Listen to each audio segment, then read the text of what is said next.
빅스 구독자 여러분 안녕하세요. 마키아벨리입니다. 선거가 며칠 남지 않은 게 아니라 이미 시작됐습니다. 놀라울 정도로 높은 재외국민 투표율을 기록했고요. 사전투표도 마찬가지입니다. 이런 선거 흐름 어떻게 봐야 되는지 또 선거 전망도 해보겠습니다. 오늘도 변희재 후보님 오셨습니다. 어서 오십시오. 네, 안녕하십니까. 근데 복장이 바뀌었네요. 네, 이게 저희 이제 선거운동복인데 이제 뭐 얼마 안 남아서 네. 채널의 양해를 구하고 네. 뭐 다른 후보들도 다 그렇게 하더라고요. 네, 그래서 네. 저도 이 운동복을 입고 왔습니다. 네, 네. 어떤 의미입니까? 기아 타이거스 운동복이라고 그러는데 아, 그래요? 근데 네. 이제 예전에 아시겠지만 기아 타이거스가 빨간 상에 검정 건데 빨강을 해버리면은 저 국힘당하고 섞이니까 기아 타이거스의 그 다른 유니폼 같아요. 왜 하필이면 기아 타이거스? 요새 1등은 하나 이글스가 하는데. 근데 이제 거의 따라 붙어 있고. 아, 그렇죠. 예, 하나와 함께 돌풍 일으키는 게 있고 아무래도 저희가 호남에서 이제 좀 기대를 하는 부분도 있어서 목포하고 뭐 강주 출마자 됐듯이. 네네. 그래서 기아를 뭐 상징하는 것 같습니다. 알겠습니다. 좋습니다. 사전 투표 투표율이 높아요. 근데 두 가지인데 하나는 전체적으로 사전 투표율이 올라왔다. 그동안 조금씩 올라갔었죠. 상승했다. 네. 이런 일정한 경향을 반영하는 거냐 아니면 여론의 분출이냐 뭐 얘기가 많은데요. 후보님 어떻게 보세요? 근데 높아도 너무 높습니다. 예, 그리고 이제 지역을 봐야 되는데 네. 원래 호남 지역이 높은데 네. 그 차가 너무 커요. 그러니까 호남 지역이 압도적으로 높아가고 있고 그 중에서 또 전남이 또 압도적으로 높아가고 있기 때문에 이건 심판 흐름이 연결됐다고 봐야 되는 거죠. 예, 아무리 좀 차분하게 가더라도 좀 사전투표는 조금씩 높아지는 흐름이 있는데 그 높아지는 흐름이 너무 크게 올라가니까 이거는 심판 흐름이 실렸다. 아니 심판을 두 가지로 하는 건데요. 정권 심판도 있는데 국힘에서는 이제 2조 심판도 하는데 한동훈 비대위원장이나 국민의힘 뭐 후보들도 사전 투표에 열심히 가라라고 독려를 했다는데 원래 이제 보수가 좀 사전 투표를 안 하는 경향이 있는데 이번부터 좀 푸는데 그래서 제가 이 전남, 강주, 전북을 본 거거든요. 전남이 압도적으로 높아요. 전남. 예. 이거는 정권 심판 플러스도 있고 또 하나 전남 지역의 공천 문제가 좀 복잡한 게 있어가지고 거기는 좀 무소속하고 뭐 이낙연당 막 이 격전지가 많다 보니까 뭐 그런 것도 반영된 것 같고요.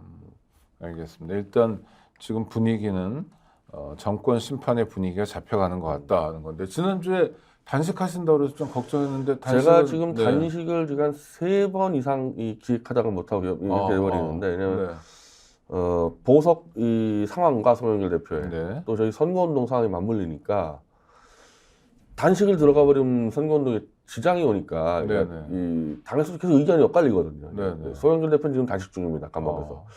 그럼 당대표가 감옥 단식하는데 누구 한 명은 해야 되는데 누군지 알아볼 만한 사람이 단식해야지 효과가 있으니까 이제 제가 손꼽혔는데 근데 반대로 누군지 알아볼 만한 사람이 선거를 또 뛰어야 되거든요. 그렇죠. 그러니까 이게 지금도 지금 좀 아직까지 불확정인 상황이에요. 단식을 한이 많이 돼서. 알겠습니다.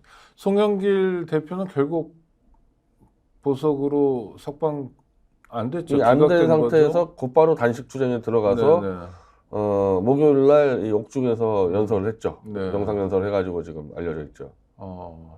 왜 안 풀어준 겁니까?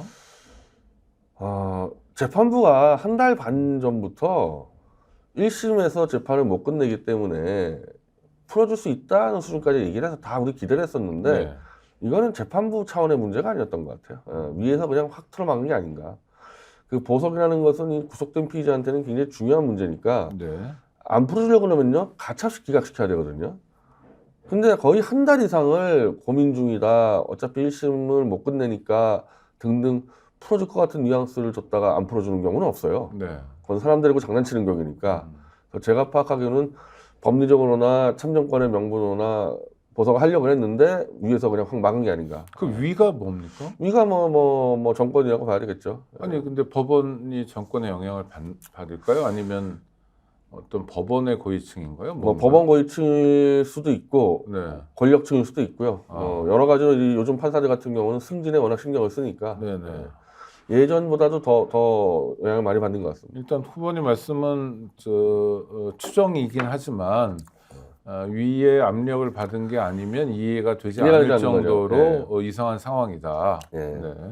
알겠습니다.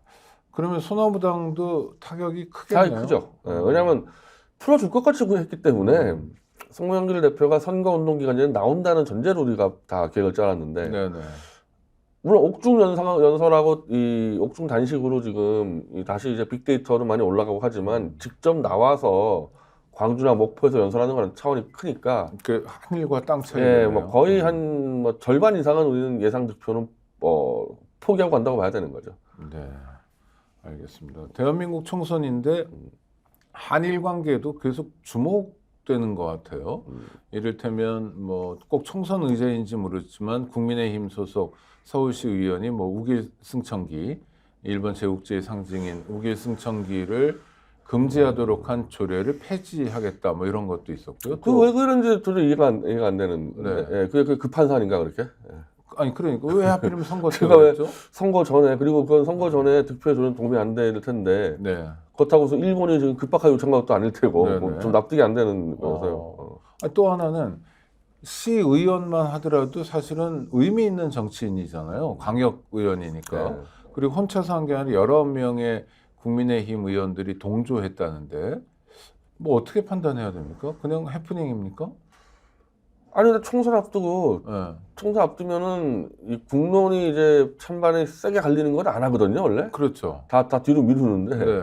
이건 국론이 찬반 갈리는 정도가 아니라 반대가 압도적으로 많을 것 같은데 이 부분에 대해서는. 네.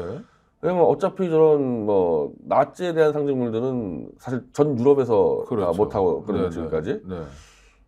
우리가 그러니까 예를 들면은 일본이 뭐 조건을 걸고 아주 세게 요구해서 우리가 외교적인 뭐 실익을 했다간 모르겠는데 네, 그것도 아닌 상황이고 네. 뭐 모르겠습니다. 제가 선거를 뛰다가 이걸 앉아서 해봐서 그런지 모르겠는데 뭐 이해가 안 돼가지고. 네, 저도 이해가 안 됐어요. 네. 한번 우리 변희재 대표님은 다른 어떤 시각이 있으신지 그러니까 아무리 이해하려고 해도 이해가 안 된다 그런 상황이고요. 알겠습니다. 또 하나는 저 4.3 기념식 추념식인데 이게 국가 기념일이기도 해요.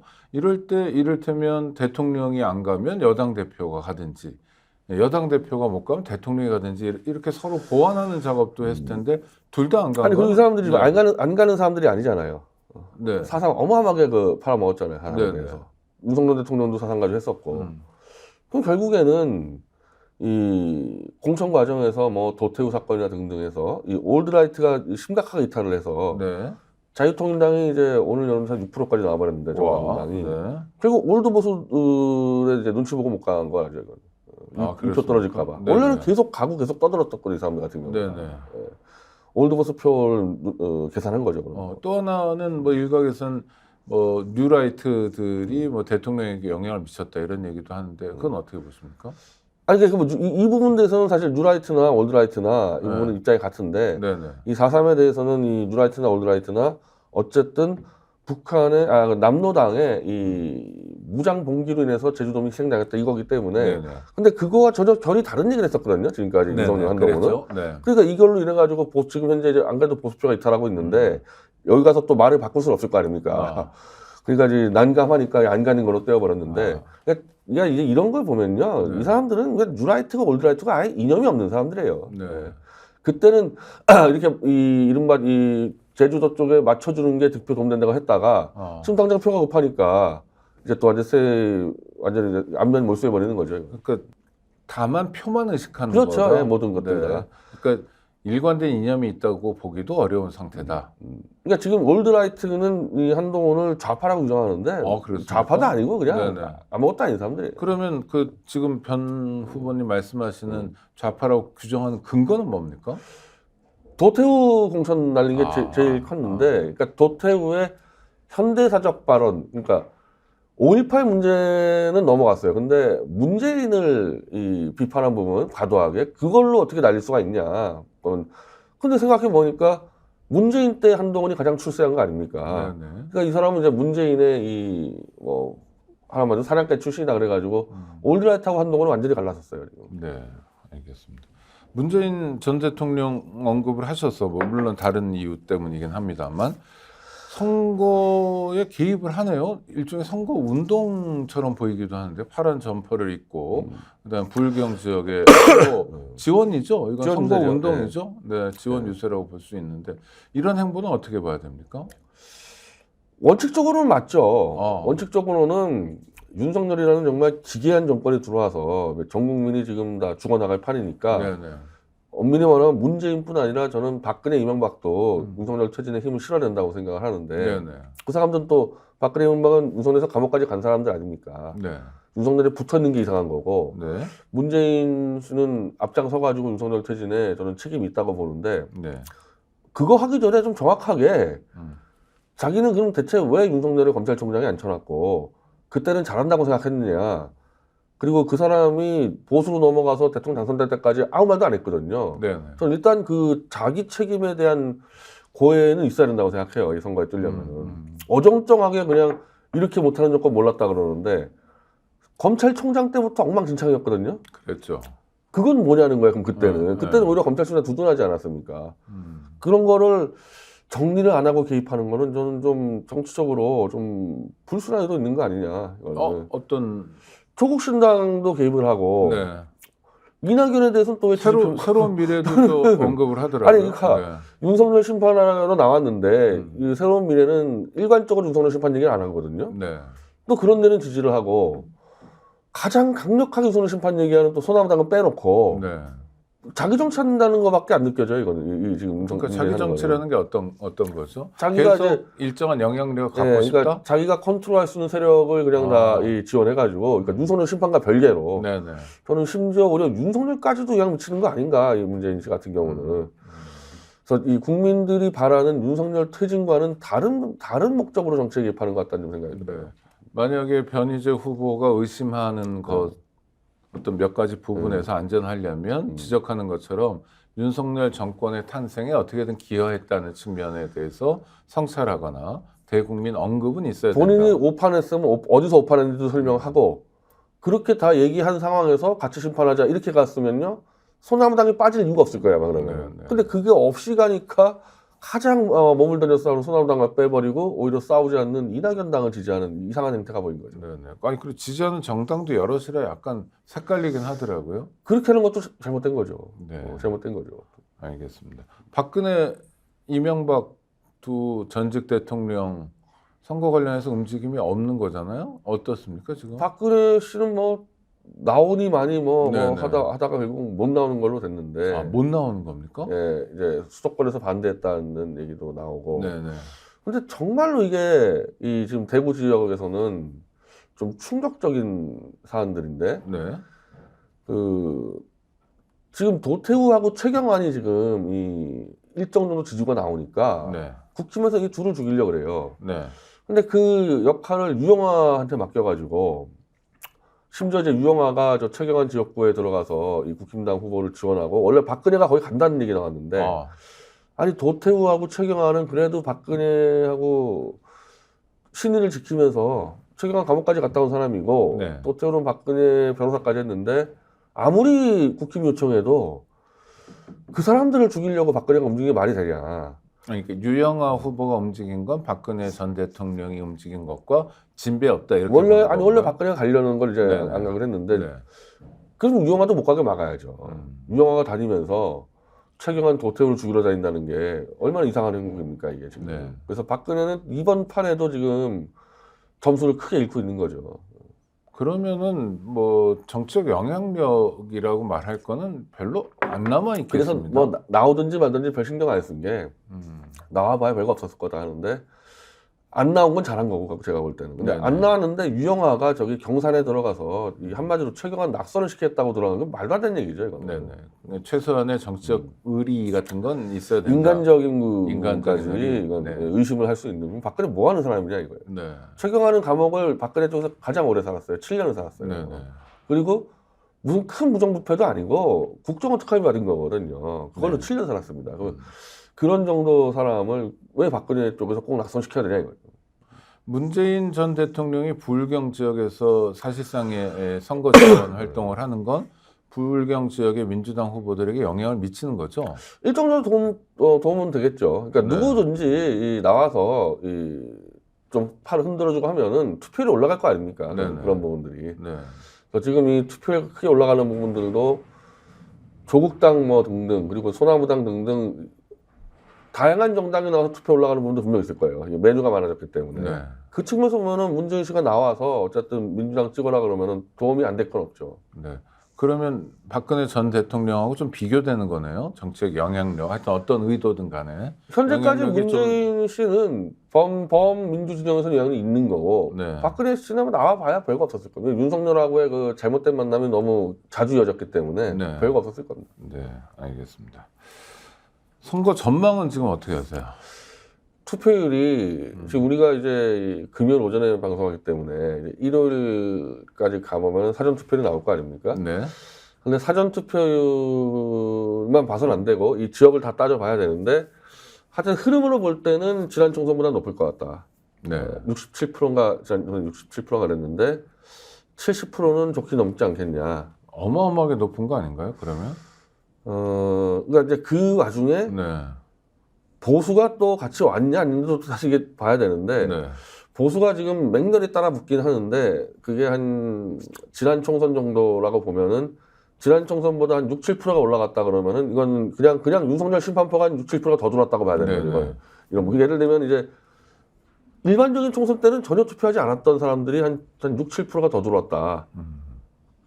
그럼 그건 이 수도권 같은 경우는 판세가 완전 엎어지죠. 네. 그리고 아마 비례 부분도 상당히 영향을 미칠 거고. 그래서 그런 투표율 정도면은 뭐 180석 이상은 뭐 가뿐히 넘을 것 같은데 야권이. 약간 200석 네. 문제는 이제 보수가 얼마나 따라 들어왔냐를 봐야지. 하여튼 보수가 지금 뭉치긴 뭉치고 있어요. 지금. 네, 네. 뭉치고 있다는 건 뭐 일종의 위기감의 반영인가요? 저는 이 보수 뭉치 나 그때도 얘기했지만 전 조국 신당의 이상한 행태들이 상당히 보수를 지금 자극하고 있는데 네. 이번에는 그 개헌을 한다고 하면서 이거 아마 보수가 볼 때는 굉장히 이상한 개헌이거든요. 네, 네. 대기업 사회권 얘기를 그러니까 했죠. 대기업 노동자들의 임금을 낮춰가지고 동일 임금을 만들고 굉장히 이제 보수 쪽에서는 생경하고 네. 일반 좌파도 아닌 것 같고 네. 아 이래 버리면은 야 이 총선 뒤에 또 보수 이제 노인들 볼 때 또 공사나 내는 거 아니냐 이래가지고 끌어내는 그러니까 왜 자꾸 개헌 얘기하는지 이해가 안 돼. 이게 이제 다 빼고 윤석열 퇴진으로 지금 보수 사람들도 들어와 있는 사람 많이 있거든요. 그러면 차이를 최대한 빼고 윤석열 퇴진으로 몰아가야 되는데 여기서 이상한 좀 개헌 얘기해가지고 뭐 그것 때문에 뭐 떨어질 건 없는데 자꾸 보수를 뭉치게 하는 부분이 있죠. 아, 그거는 혹시 탄핵으로 윤석열 정권을 퇴진시키는 것보다는 개헌을 통해서 퇴진시키는 게 더 훨씬 뭐 가능성이 높다 이런 차원에서 원래부터 개헌 얘기를 계속 꺼내는 원래부터 건가요? 자꾸 그런 얘기를 했었는데 그 아주 이상한 이상한 얘기죠. 이상한 예, 얘기입니다. 아니, 윤석열 같은 경우는 범죄 행위가 너무 명확한 게 많아서 네. 탄핵까지도 필요 없고 그냥 자진 하야도 시킬 수 있는 사안인데 안 하잖아요. 네. 그러니까. 그러니까 지금이야 그러지만 네. 뭐 한 탄핵 정적수에 근접한 의석수는 없고 이 범죄 행위를 지금까지 민주당이나 뭐 조국이나 떠든 게 별로 없어서 그런데 네네. 태블릿 조작이나 청담동 술자리 조작은 뭐 완벽하게 걸렸거든요. 네. 뭐 그런 것만 제대로 얘기해줘도 뭐 충분히 저는 자진하야가 가능하다고 생각하는데 탄핵조차도 힘들다 그러면서 이상한 개헌으로 권력 분할로 가려고 그런다. 그것도 좀 불안한 부분이 있어요. 제가 조국 신당도 항상 불안한 부분이 네. 조국 대표가 뭐 오너 같지도 않고 뒤에 이상한 생각도 있는 것 같고 그러니까 자꾸 이상한 이 꼼수를 부리는 게 좀 눈에 띄어요. 아니 그러니까 탄핵이 좀 어렵다 이런 건 뭐 성급한 얘기일 수 있습니다만은 헌법재판소가 좀 보수화됐기 때문에 명백한 위법부당한 윤석열 대통령의 행위가 드러나더라도 국회에서 탄핵 소출해도 탄핵이 기각되면 어떡하냐 뭐 이런 걱정이기도 한 거. 근데 그거를 지금까지 왔었던 거 제가 말하지만은 네. 태블릿 조작 범죄하고 이 술자리 청담동 술자리는 이제 재직 중에 했기 때문에 뭐 네네. 명백한 탄핵 사유고 태블릿 조작은 과거 일이지만은 이 조작을 은폐하기 위한 수많은 이제 사법적 방해가 있었거든요. 네. 그러니까 둘 다 탄핵 사유고 최상병 사건이 지금 다 드러나고 있거든요. 네네. 그러니까 이런 개별 사건 무마에 대통령이 개입했다. 이런 개별 범죄 사건을 들여다 보면 탄핵이 불가능하다는 말이 나올 수가 없어요. 근데 그게 탄핵까지 가려면 헌법재판소 재판관들이 그걸 인용하려면 검찰에서 뭐 수사하고 기소하듯이 일정한 정도의 대통령의 이른바 범죄들이 축적되고 그럼 설명될 수 있어야 되잖아요. 이건 어떻게 보세요? 그러니까 특검을 바로 특검을 특검. 들어가서 네네. 이 세계에는 특검 들어가면은 90일짜리 특검이면은 뭐 충분히 해결할 수 있는 거고 네네. 이 정도 명확한 범죄가 나오면은 헌법재판소도 가능한데 자꾸 이 범죄를 얘기를 안 해, 일단 처음부터. 네네. 이 조국 신당은 네. 이런 구체적인 범죄를 얘기 안 하고 처음부터 탄핵은 불가능하다고 개헌으로 자꾸 빼려 그러니까. 그리고 총선 전에 이거 누가 봐도 대우를 흔들 만한 네. 여기에 대해서 어제 조국 대표가 얘기했던 그 개헌안은 좌우가 다 반대하는 것 같더라고. 네. 노조도 반대하는 것 같고 보수도 깜짝 놀래버렸고 합쳐서 윤석열을 끌어내려야 되는데 왜 자꾸 대우를 이탈하는 이상한 개헌을 얘기하냐. 그래서 뭐 저같이 이제 소나무당에서 우리는 최단기간에 윤석열을 끌어낸다. 저는 배지까지 걸었지 않습니까? 1년 안에 네네. 끝내겠다 하고 소영길 대표도 1년 안에 끝내겠다 그랬는데 그런 사람들 눈을 볼 때는 조국 혁신당이 윤석열 퇴진에 의지가 있냐 여기도 의심하게 되고 그 뒤에 또 이거 이렇게 되면은 또 문재인 씨 있는 거 아니냐 자꾸 의심하게 되는 거죠. 왜냐하면 문재인 씨는 시종일관 윤석열을 지금까지는 비호해 왔었거든요. 비호해 왔었죠. 그래도 무도관 정권이라고 얘기했는데. 아니 제가 말씀드린 거는 이제 대통령 되는 과정에서 네. 그리고 그 뒤에는 윤석열에 대한 평가 기준한 게 하나도 없어요. 네네. 그러니까 현재까지는 볼 때는 윤석열도 내 새끼고 조국도 내 새끼고 이대호도 내 새끼고 이렇게 생각하는 거 아니냐 문재인 씨는. 그렇게 되면은 퇴진보다는 권력 분할로 네. 윤석열이 조금 뒤로 빠지면서 이 내각 권력을 잡으면서 정리하려는 아니냐. 이른바 이제 이원 집정제인데 네. 그런 개헌을 꿈꾸는 거 아니냐. 계속 의심할 수밖에 없습니다. 이거. 하여튼 총선은 이제 곧 끝나는데 그럼 이번에 이제 변 대표님으로 바꾼 다음에 말씀드릴게요. 변 대표님 입장에서는 총선 끝난 다음 결과가 어떻든 간에 그러니까 범야권에서 시급하게 풀어야 할 숙제가 있다면 뭘까요? 한두 가지. 역시 특검입니까? 아니 윤석열 퇴진인데 네. 특검은 뭐 통과를 시켜야 되고 근데 네. 특검 통과시키기 전에 이미 조작 범죄가 다 드러난 것들은 빨리 국민 설명을 통해서 널리 알려가지고 자백을 받는 방법도 있어요. 수사도 하기 전에. 예를 들면 한동훈 같은 사람한테 자백을 받아낼 수도 있는 거기 때문에. 어떻게 청담동 술자리나 이제 이 부분 태블릿 조작은 한동훈이 개입한 거 아닙니까? 네. 한동훈이 지금 재판에서 청담동 술자리 입도 먼저 오고 있거든요. 그러면은 법사위에서 불러가지고 추궁해가지고 자백을 시킬 수 있고 도망가 버린다. 그럼 실제로 집 앞에 가가지고 이 집회도 하고 집도 쳐들어가고 막 다양한 방법을 써야 되거든요. 이런 부분들을. 특검대로 가고. 그래서 최대한 빨리 이들의 범죄를 공식화해서 끌어내주는 게 이번 국회의 역할이죠. 그러니까 국정조사도 하고 특검도 하고 동시적으로 할 수 있는 거 다 해야 되니까 예를 들면 네. 한동훈 집 앞에서 저는 그 농성도 할 필요 있다고 생각해요. 그거는 뭐 저 국회의원으로서 할 일보다는 뭐 누구나 할 수 있는 일이니까. 근데 그게 국회의원이 같이 가줘야지 힘이 실리죠. 맨날 그 아스팔트 뛰는 사람한테 맡겨버리면요. 그거 안 되거든요. 같이 들어가야 되는 거죠. 총선 이후에도 프로그램을 가지고 활발하게 움직여야 된다. 네. 저는 제가 한동훈 집에 직접 그 농성장을 만들어서 들어갈 겁니다. 집으로 제가. 알겠습니다. 한동훈 씨 내일은 어떻게 되는 거예요? 저는 도망갈 것 같아요. 도망이요? 네. 뭐 50 넘어서 유학은 안 간다고 그러던데. 유학이 아니고 우리가 도망을 가겠죠. 도망. 아니 제가 지금 집으로 쳐들어간다고 고약하고 있지 않나요? 예를 들면 저 같은 사람 당선되면 도망 안 가겠습니까? 네. 도망가겠죠. 근데 그러니까 이게 똘똘 뭉쳐가지고 도망 못 가게 하는 것도 또 해야 돼요, 사실은. 국회가 결의를 해가지고 이 주요 피의자들 네. 윤석열 한동훈을 도망 못 가게 국회 이 출국 금지 결의를 한다거나. 근데 그건 이제 지금 국회가 줘야 되는 거죠. 다음 국회 6월이니까. 네. 그러니까 할 일이 정말 많고 빨리 할 것들이 많이 있습니다. 또는 윤석열 대통령 입장에서 하여튼간에 지금 뭐 차기 대선 지지도를 물어보면 뭐 이재명 대표가 높게 나오긴 하지만 한동훈 비대위원장도 상당한 정도로 일종의 여권에서는 가장 유력한 후보로 거론되고 있잖아요. 네. 그러니까 지금 비대위원장인데 곧 뭐 총선 끝난 다음에 체제 정비를 거쳐서 당 대표가 되고 정치를 훨씬 더 전면화하면서 할 가능성 이런 건 없을까요? 총선 결과가 안 좋을 게 뻔해서 안 좋을 게 뻔해서 그리고 보수 올드라이트에서는 무조건 한동훈 쫓아낸다는 입장이다 보니까 그리고 네. 자유통일당이 최소한 제 생각에는 세상은 어릴 것 같아요. 그렇습니까? 네, 그럼 이제 무게 중심이 올드라이트로 좀 넘어가니까 한동훈은 어려울 겁니다. 본인 의지는 전 본인 의지도 없는 것 같아요. 아, 그래요? 지금 얘기하는 거 보면은 뭐 중앙일보 인터뷰 등을 네, 보면 네. 정치를 계속 하겠다. 네. 지금부터 내가 뭔가 보여드리겠다 이런.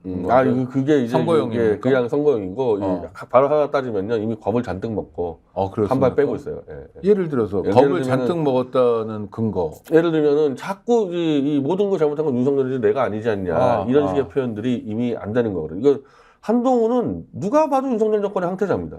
그렇죠. 저런 식으로 가면 쫓겨나는 거예요. 저런 식으로 가면. 그러니까 대통령과의 고리마저 끊어질 가능성이 높기 예, 때문에. 그러면 누가 한동훈을 돌봐줍니까? 그렇죠. 자기 지분으로 정치한 사람은 아니니까 그래서 누군가 이제 돌봄이 최소한 여기서 면피하고 도망가려는 거예요. 또 하나는 그 국민의힘이 상징색을 빨간색을 쓰는데 한동훈 비대위원장 하얀색 옷을 입고 자주 지금 수도권 사람들이 다 하얀색을 바꾸고 있는데 왜 그래요? 그러니까 원래 보수라는 사람 기회주의자들이가지고 저 반칙이죠. 네. 아니 하다가 유니폼 바꿔버립니까? 경기하다가? 아니 그러니까 그런 도움이 된다고 생각해서 그러는 걸 거 아니에요? 도움이 되나요? 도움이 된다고 그러니까 뭐 혹시 좀 헛갈리는 사람들이 이 사람들 그 국힘 아니구나 그래서 헛갈릴지 모르겠는데 아니 그런 국민이 어디 있어요 유권자 중에? 하여튼 저런 짓을 많이 그러니까 맨날 당명 바꾸고 지금 당명 몇 개 바꿨습니다. 그렇죠. 네. 선거 때마다 바꾸지 않습니까? 그러니까 저런 식으로 항상 이 위기를 모면하려 그러죠. 근데 다른 후보들은 모르는데 한동훈은 그러면 안 돼. 그러니까요. 자기가 유니폼 바꿔버리면 어떡해? 아니 하여튼 어이가 없고 이해가 안 돼서 말을 이어가기가 어려운데 원래 이미지라는 게 고정된 이미지가 있어야 그래 확장도 되고 이런 거잖아요. 원래부터 저 국힘은 원래부터 파란색이었습니다. 네, 원래는 그랬죠. 파란색이었는데 2012년 대선 때 이제 네. 이명박이 하도 욕을 먹고 박근혜가 들어오면서 파란색 욕 먹으니까 빨강을 훔쳐버렸어요. 네. 그때부터 이 편법에 문제가 생긴 거예요. 한 번 파랑이면 그냥 가야지. 그렇죠. 색깔을 그냥 바꾸는 게 여기서부터 시작돼가지고 당명 바꾸고 색깔 바꾸고 이제 선거 기간 동안 색깔 바꾸는 사태가 벌어졌고. 아이고 참. 반발이 당내 조금 있었는데 전면적으로 나오진 않았습니다. 함은경 후보가 뭐 대통령 탈당 얘기했다 금방 철회했고요. 또 일부에서 뭐 내각 총사퇴도 있고 몇 가지 얘기는 있었는데 약간 험지에서 고생하는 후보들의 볼멘 소리 정도로만 들리고 일정한 흐름은 형성하지 않는데 근데 이건 저는 어떻게 그게 봅니까? 윤석열이 후퇴할 만큼 후퇴했기 때문에 여기서 더 하면 오히려 부작용 나겠다고 판단한 것 같거든요. 네. 그 의사 문제가 제일 컸는데 그 지난번 간담회인가 뭡니까 뭐 항상 이 사람은 뭐 기자 간담회도 아니고 그냥 자기 혼자 질러대니까 이게 뭔지 모르겠는데 대국민 담화였죠. 담화. 하여튼 전혀 당이 원하는 게 아니고 그냥 막 갖다 질러대가지고 이때 함은경 씨가 이제 사퇴하라 그랬는데 대통령 부서실장이 갑자기 그 뜻이 아니다 2,000명 줄일 수 있다 이렇게 수습을 해나가는 과정에서 정책실장이 그런 말했죠. 네, 그리고 맞아요. 이제 윤석열도 뭐 딴 말하고 그래가지고 좀 윤석열이 후퇴를 하니까 그러면 이제 차라리 이 정도에서 하자. 그래가지고 이제 또 무슨 전공이 하나 불러가지고 쇼하고 나름대로 지금 뭐 맞춰주려고 노력을 하는 것 같거든요, 윤석열이. 네네. 그러니까 윤석열도 겁을 잔뜩 집어먹은 거죠. 그러니까 후보들 입장에서 보면 대통령이 답답한 사람이긴 하지만 그래도 선거를 맞아서 조금 움직이고 있다. 손발을 맞춰주니까. 왜냐하면 쫓아내는 건 리스크가 있거든요. 네. 쫓아내는 리스크보다는 손발 맞춰주니까 이대로 가자. 그럼 이 얘기는 뭐냐면 총선 끝나고는 이건 윤석열은요 이 당으로부터 팽당할 가능성이 높아진다는 거죠, 이거는. 아니 그래도 그럼 대통령의 뭐 탈당이냐 뭐냐는 거친 문제가 아니라 또 대통령이 직접 사과하진 않더라도 이를테면 내각이 뭐 책임져야 된다든지 대통령 실장을 비롯해서 이런 사람들이 책임져야 된다든지 이런 얘기들은 유효한 거 아닌가요? 총선 끝나면 이제 그게 더 커지겠죠. 네. 지금은 어느 게 플러스니 마이너스니 헷갈려지니까 아니 윤석열은 맞춰주니까 넘어가는데 총선 끝나자마자 아마 당선자들의 모임 구성돼가지고 내각 총사퇴는 기본이고 아마 출당까지도 요거 나올 겁니다. 낙선한 사람들은 분통은 터지지만 또 발언권이 별로 없잖아요. 낙선하면. 그렇죠. 이제 이 수도권에서 당선된 사람들이 중심이 되고 이 TK하고 역시 영남권일 텐데 근데 그 사람들도 더 이상 윤석열 같이 갈 필요가 없어요. 영남권도. 이미 공천 다 끝났고 남아있는 게 없잖아요. 그렇죠. 앞으로 4년 후에 다시 선거에 출마하더라도 그때 윤석열 씨가 대통령으로 있는 건 아니니까요. 이미 예를 들면 지난 다음이니까. 지금 대선보다 지자체가 빠를 텐데 네, 지자체를 윤석열과 같이 가겠습니까, 이 사람들이? 그렇죠. 그럼 빨리 정리해야 되는 거죠. 네네. 아니 지방선거 아니어도 지방선거는 뭐 국회의원 중에 나올 사람이 제한돼 있으니까 다음 총선을 생각하면 뭐 윤석열과의 결별은 예정된 수순이다 이렇게 보시는 총선 거군요. 끝나자마자 결별을 할 겁니다. 민주당은 어떻게 할까요? 빨리 끌어내려야 되는데 네. 민주당은 또 이 면면들이 이걸 이제 특공대가 앞에 나가서 확 잡아서 끌어내려야 되는데 뭐 그런 사람 별로 안 보이니까 저는 솔직히 조국 신당이 제대로만 끌어내려 주면 네. 제가 크게 걱정 안 하겠어요. 근데 거기도 안 할 것 같아. 네. 민주당도 안 할 것 같고. 그래서 어제 소영길 대표가 연설하면서 소나무당이 안 들어가면은 200석이 돼도 못 끌어낼 것 같다. 그러니까 뭐 소영길이라든지 최대집이라든지 저라든지 뭐 소년 들어가가지고 아까 말한 대로 저들의 그 범죄 행위들을 다 국민 설명회 하고 막 몇몇 특공대가 바람을 잡아야지 이끌어낼 수 있지. 소나무당이 못 들어가면은 막 또 역풍이 분다. 뭐 차근차근 가자, 겸손하게 가자 이러면서 또 실직 끌 가서 있거든요. 그래도 이를테면 화이팅이 좋은 분들이 당선이 확실시 되는 분들이 몇 있잖아요. 이를테면 뭐 박은정, 뭐 조국, 또 뭐 신장식 이런 조국 혁신당도 있고 이현주 의원 같은 경우도 뭐 이현주 화이팅이 의원은 뭐 이제 뭐 우리랑 같이 활동을 많이 했던 사람이라서 그런 건데, 근데 핵심은 윤석열의 범죄 행위를 확신을 갖고 이걸 얼마나 빨리 질러댈 수 있냐는 건데 네. 그런 거 하는 사람 아무도 없어요. 그런 거 하는 사람은. 그건 뭐가 필요한 겁니까? 용기가 필요한 겁니까? 아니면 전문성이 필요한 겁니까? 아니 제가 그 광주에 갔을 때 네. 조국 신당 지지자들이 와가지고 왜 우리가 설명을 했습니다. 누탐사하고 미디어치가 윤석열 한동훈의 태블릿 조작 범죄하고 청담동 술자리 범죄를 설명했는데 이걸 아무도 민주당 국회의원도 얘기 안 하고 조국 교수 왜 얘기를 안 하냐 이 범죄를. 저도 솔직히 왜 안 하는지 모르겠어요. 모르다 보니까 이제 우리가 하겠다는 거거든요. 네. 그러니까 하여튼 저들의 범죄를 최대한 빨리 공론화시키는 게 이 쫓아내는 데 1순위인데 그것들을 안 하니까 이제 소나무당이 없으면 최소한 늦어지는 거죠. 그렇게 되면 그만큼 늦어지는 거죠. 알겠습니다.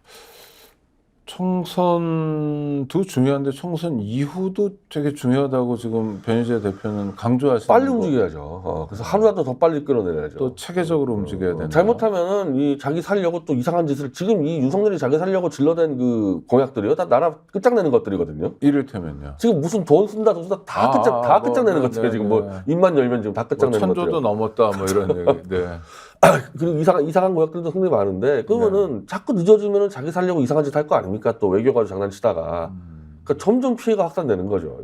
지금 많은 분들이 또 걱정하는 게 경제를 걱정하는데 무슨 IMF도 아닌데 경제 성장률이 이렇게 낮고 실질 임금이 후퇴한 거는 정말 IMF 이후에 처음이라고 지금 그러는데 이 언론들이 조작해서 그런데요. 지금 세계적으로 경기 불황이 아니에요. 그러니까요. 한국만 박살났어요. 한국만. 그러니까. 지금 미국이 우리나라 경제 규모가 얼마나 큰데 4%가 나오는데 네. 그러니까 한국만 오망된 겁니다. 이건 지금. 그러니까 그것은 다 대통령 탓이라고 말하는 건가요? 아니면 대통령 탓이죠. 그건 당연히 왜냐하면 집권한 지 이제 2년째 됐는데 네네. 문재인 탓할 땐 지났죠. 일단. 네네. 그러니까 뭘 잘못해서 그렇다는 거예요? 그러니까 경제가 지금 안 좋잖아요. 네. 실질 임금이 2년 연속 떨어지는 경우는 정말 처음인데 IMF 때는 한 번만 떨어졌으니까 하여튼 그런데 이게 왜 윤석열 대통령 탓인지. 아니 일단은 우리가 경제를 하려면 우리는 이제 사실 중국이랑 문제가 있는 거고 네, 러시아 네. 문제 있는데 뭐 여기서부터 다 막혀버렸잖아요. 우리가 이쪽 경제를 가지고 미국보다 더 이제 의존도가 높은 데인데 여기를 네, 다 네. 박살내버렸기 때문에 네. 이 영향이 있는 거죠. 단적으로 외교 하나만 보자면은. 그러니까 경제가 무너졌다는 얘기는 전방으로 다 엉망진창했다는 얘기예요. 다. 그게 이제 경제 지표로 드러나는 거거든요. 네네. 마치 뭐 사회 안정이라든지 법치라든지 외교 이런 것들이 결국 지표로 경제로 나타나는 거거든요. 것들이. 총체적으로 엉망진창했기 때문에 경제가 파탄난 거죠. 그러니까 그 총체적 엉망진창이 도드라져 보이는 게 이를테면 물가 폭등 같은 거라고 볼 수 있는 거네요. 그렇죠. 그런 것들도. 그게 이제 대파, 파동 뭐 이렇게 나온 거고. 물가 폭등도 분명히 저거 외교안보에서 이 잘못 처리돼가지고 네. 수입 수출이 원활하지 않아서 벌어지는 겁니다. 저것도 분명히. 그럼 지금이라도 뭐 선거도 이렇게 쫄리고 그러니까 지금이라도 뭐 성찰하거나 방향 전환을 하거나 뭐 국정 쇄신을 하거나 이럴 가능성 없다고 보시는 더 거죠? 이상한 짓들 하잖아요. 더 이상한 짓들을. 더 이상한 예, 짓들. 더 이상한 짓들 하고 있잖아요. 지금. 아, 그러니까 총선 끝나고 빨리 못 끌어내면요. 점점 이제 더 이상 회복이 안 되는 수준의 이상한 짓들을 벌여서 쫓아내더라도 회복되는 데 5년 걸리는. 아이고. 지금 의사들이 그래요. 네. 완전 의료 시스템이 파괴가 됐습니다. 그러니까 지금 사람들은 의사협회장만 합의하면 되는 줄 아나 본데 의사협회도 핸들을 놓쳐가지고 그냥 젊은 의사들이 막 다 떠나버렸습니다. 이거를 네네. 데려와서 다시 회복시키는데 몇 년 걸립니다. 어. 그러니까 윤석열을 쫓아내도 이 의사 시스템 회복하는데 한 4년 걸리게 돼 있는 거죠. 아니 전공의와의 만남도 그렇더라고요. 전공의 대표하고 만났다고 하는데 전공의들은 네가 뭔데 비공개로 만났냐 이러면서 뭐 탄핵해버리겠다 이런 게 이를테면 좀 시스템이 붕괴되고 붕괴된 거죠. 그러니까 이게 처음부터 의사협회가 막았어야 되거든요. 그러니까 의사협회가 가장 주된 협회인데 네네. 의사협회에서 어떤 짓을 했냐면은 그 영남권 의사들이 주도해서 윤석열은 우리가 지지했다. 의사들이 90% 지지했거든요. 네네. 이런 짓을 할 리가 없다 그래가지고 최대집 후보가 투쟁위원장이 돼서 윤석열은 이런 짓 할 놈이다 그래서 싸우러 나가다가 쫓겨났어요. 최대집 후보가. 윤석열을 왜 까냐 그래가지고 네네. 그거 완전히 무장해제됐다가 얻어맞아버렸기 때문에 의사협회가 완전히 리더십 잃어버렸죠. 이것 때문에. 그러니까 젊은 의사들이 이거 뭐 하는 거냐. 너희들이 우리가 다 회비내가지고 가장 돈 많은 조직인데 여기서 윤석열과 대응을 못해가지고 핸들 놓치면서 다 불신되는 거죠. 젊은 의사들은 이제 의사단체들 같은 경우. 그래서 전공의들이 빠져나간 게 무슨 단체 명의로 빠져나간 게 각자 빠져나갔거든요. 네. 더 이상 못해먹다 나갔기 때문에 이 사람들을 불러들일 수 있는 데가 하나도 없어요. 그럼 정말 큰일 아니에요? 큰일이죠. 예. 아니 그러니까 정부도 사태를 조정할 만한 역량이 없다고 보이잖아요 지금. 그다음에 뭐 대학 당국도 그렇고 의대 교수도 그렇고 또 개업이인 의사협회도 그렇고 그러면은 굉장히 오랫동안 오랫동안. 그러니까 이런 게 한두 개가 아닐 겁니다. 한두 개가. 아니, 이런 게. 오랫동안 가는 게 단순히 뭐 이해 당사자들 간의 편차 때문에 가는 거면 좋은데 문제는 국민들의 영향을 미치잖아요. 특히 심각한 피해를 미치죠. 환자들이나 그 이제 병원은 지금 이제 부도 위기로 간 종합병원들이 많아서 뭐 부도라도 났다 한 두 개가. 그럼 그냥 사라지는 거예요. 당분간에 종합병원 큰 게 두 개가 사라지면은 네. 어마어마한 이제 이 피해가 확산되는 거죠. 아니 이제서야 이해가 되는데 하여튼 소위 말하는 의료 개혁으로 보든 뭐로 보든 지금 상태로 가면 정말 우리가 상상하기 어려운 엄청난 사태가 빚어지니 하루라도 빨리 집에 보내자 이 말씀을 그렇죠. 하시는 거예요? 네. 제가 좀 아는 모르는 분야에서 경제 외교 분야에서 이런 네. 꼴을 난 것들이 많이 있을 겁니다. 네네. 윤석열을 빨리 보내도 회복되는데 몇 년 걸리는 게. 그러니까 2년을 만약에 총선 뒤에 뭐 2년 끌었다가 2년 동안 다 파괴시키겠지 윤석열이가. 지 살려고. 아까 말씀하신 한중 관계만 보더라도 주한 중국 대사가 싱하이밍 씨라고 아주 그 한국말도 잘하고 하여튼 한국의 여러 사람들하고 교분도 많은데 윤석열 정부 쪽 사람들은 전혀 안 만난다고 그러더라고요. 포기했겠죠. 아니 그러니까 정부 쪽에서 중국 대사를 안 만나. 정부 안 만난다고요? 네네. 정부가? 네, 그러니까 아마 대통령의 그런 기조 때문에 아무도 못 만나고 그러는 거겠죠. 한국 주중대사도 저 중국 정부 안 만나고 있어요. 주중대사도. 그분은 뭐 큰 소리 치고 어쩌고 중앙고등학교 동창이라고 임명장 받을 때 성렬아 그래서 유명해진 분 맞죠?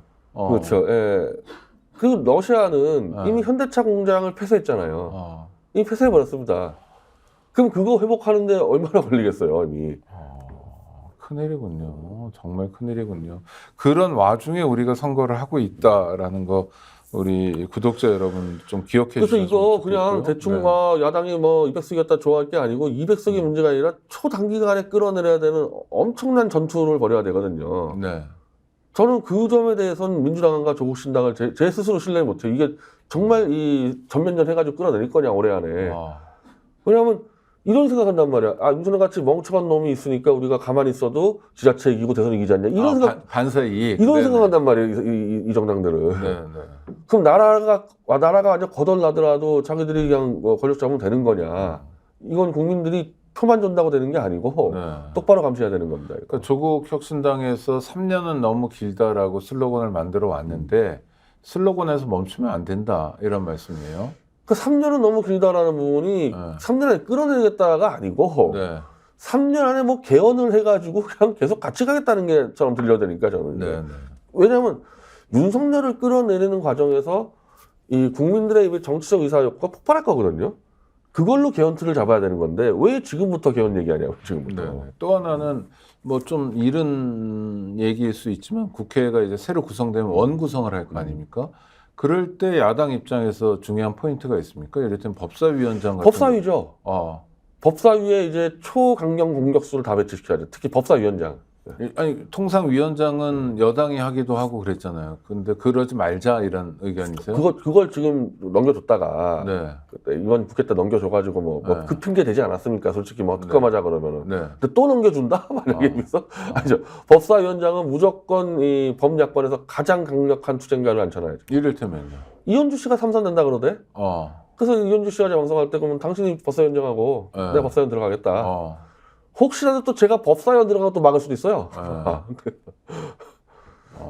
뭐 아니면 민형배나 이현주나 이 정도 좀. 민영배는 재선이고, 네네. 뭐 근데 삼선하니까 뭐 네. 이현주 씨 법조인이고 삼선이면 네. 이현주 같은 사람 법사위원장하고. 네. 재밌겠다. 네, 제가 법사위원 들어가 막으면 아마 사고 터질 겁니다. 네. 그러니까 원구성에서 굉장히 중요한 포인트는 법사위원장을 누가 가져가느냐고. 그렇다면 윤석열 정권이 실정을 거듭하고 있고 퇴행을 거듭하기 때문에 표를 받은 야권으로서는 뭔가 프로그램을 제시해야 되겠네요. 해야죠. 법사위원장 싸움부터 원구성부터 우리는 놓치지 않는다. 분명히 한다. 원래 지금부터 해야 돼요. 저희는 다 발표했어요. 어떻게 할지를 다 발표했어요. 어떤 프로세스를 끌어내는지를. 근데 민주당이나 조국신당은 그 얘기한 적 한 번도 없습니다. 어떻게 끌어낼지 얘기한 거 하나도 없어요. 네. 죄송한데 소나무당의 목소리가 잘 안 들려가지고 네, 열심히 변 대표님 만날 때 아니면 못 들어가지고 어제 소영길 대표도 1년 안에 끌어낸다 얘기를 했었고. 네. 아니 그러니까 끌어낸다는 구호가 중요한 게 아니라 구체적으로 어떤 일들을 어떻게 해나갈 거냐, 어떻게 짜임이 있게 해나갈 거냐. 저희는 이 4월 11일부터 네. 전국 윤석열 한동훈 범죄 설명회에서 투어를 돌 거예요. 저희가 네. 유탐사랑 같이 돌아가지고 네, 쫙 일단 알려놓고 상임위하고 본회의를 통해서 우리가 이제 발표하는 거죠. 이놈들이 범죄자다 그래서 특검대로 보내고 한동훈 체포조 구성해서 한동훈 집 앞 포위하고 그 정도를 알려주면은 용산을 포위한다. 네. 그래서 탄핵과 이 특검 절차 이전에 저는 끌어내는다는 게 목표입니다. 자, 마지막입니다. 선거도 중요하지만 선거 이후도 중요하다. 왜냐하면 그게 정말로 나라가 어지러워질 수 있기 때문이다. 이렇게 정리하면 될까요? 그렇죠. 네, 알겠습니다. 선거도 중요하지만 선거 이후도 중요하다. 네, 변희재 후보님과의 인터뷰였고요. 아직 투표하실 수 있으니까요. 투표 포기하지 마시고 선거 또 선거 이후 함께 고민해 주시기 바랍니다. 우리 변 대표님 하여튼 건강 잘 챙기시고요. 또 다음 주에 뵙도록 하겠습니다. 고맙습니다. 네, 감사합니다. 구독 빠르게 가 스픽스 좋아요.